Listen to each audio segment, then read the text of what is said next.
Foi uma semana, né? Oitavo ano A e oitavo ano B. Grande abraço. E a gente vai complementar a aula da semana passada, que falou sobre o processo de independência dos Estados Unidos, né? Vamos para a aula 2. Essa é uma aula mais curtinha, mais rápida, mas vamos lá. Eu trago de novo a imagem, né? Da bandeira. E a gente ficou para falar um pouco sobre a Declaração de Independência dos Estados Unidos. Você vai acompanhar comigo?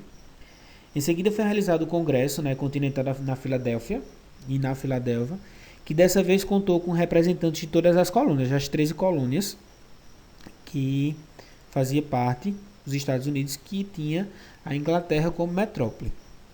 Nesse congresso, os colonos chegaram à conclusão de que não era mais possível manter-se sob o domínio da colonial burguês, inglês. Então, eles não queriam mais ficar sobre o domínio inglês, principalmente por causa de todos aqueles impostos que a gente viu na aula passada, né? Uma vez que consideravam que as ações da metrópole eram desrespeito aos interesses dos colonos. Desse congresso, elaborou-se a Declaração de Independência dos Estados Unidos, que foi publicada em 4 de julho de 1776, a primeira, inclusive, a nação da América a se tornar independente. Os colonos, reunidos no Congresso, estabeleceram 27 causas que explicam a Declaração de Independência e os motivos pelos quais os colonos entendiam a situação, resumido por Leandro Carnal, que é o historiador aqui que eu peguei essa fonte para a gente, né? Ele diz assim: as leis mercantilistas, as guerras que prejudicavam os interesses dos colonos, a existência de tropas inglesas que os colonos deviam sustentar e etc.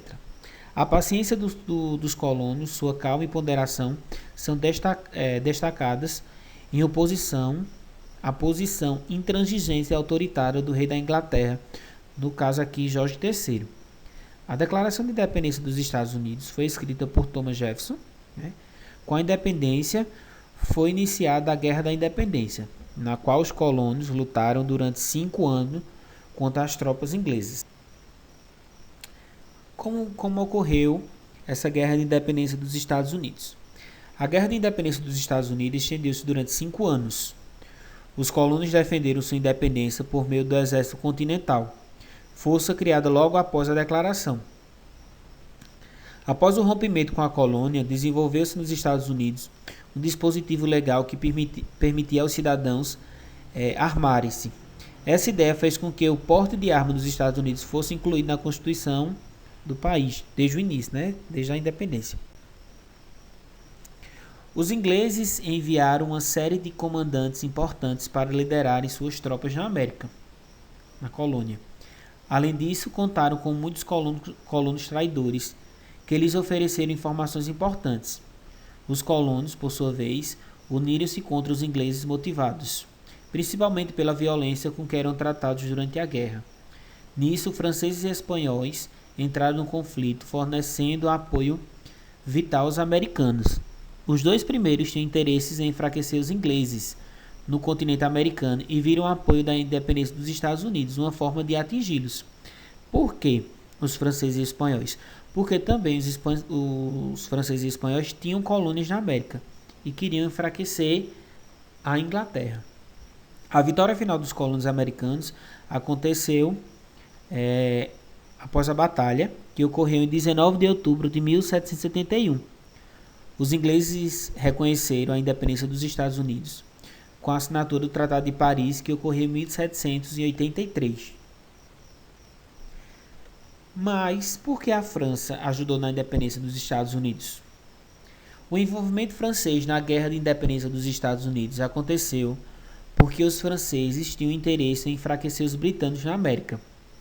Lembrando que durante o século XVIII, as duas nações haviam entrado em combate durante a Guerra de 7 anos, no qual os franceses derrotados foram obrigados a ceder uma série de territórios.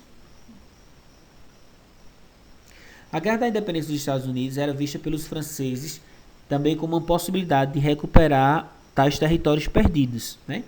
Com a derrota, os ingleses foram obrigados a devolver Senegal, algumas ilhas no Atlântico e algumas terras na América para os franceses. Os espanhóis, que também lutaram ao lado dos colonos, receberam de volta Minorca, uma ilha no Mediterrâneo, e territórios na Flórida. Quer dizer, tudo isso tinha o interesse principalmente de enfraquecer a Inglaterra. Quais foram as consequências de tudo isso? A independência dos Estados Unidos também é conhecida como Revolução Americana. Desse processo, as principais consequências que podem ser destacadas são: consolidação dos Estados Unidos enquanto nação independente, primeira da América, né? Os ideais iluministas defendidos pelos americanos inspiravam movimento de independência em outras partes da América, inclusive no Brasil, mas bem existiu outras nações bem antes do Brasil que teve esse processo de independência. O Brasil só vem em 1822, né? Republicanismo consolidou-se como alternativa política. No entanto, no século XIX, as colônias espanholas, por exemplo, converteram-se em repúblicas após conquistarem suas independências. Quais mais causas aí? Declínio do domínio colonial da Inglaterra na América continental, né? França e Espanha recuperaram parte de seus territórios na América após a derrota inglesa na guerra.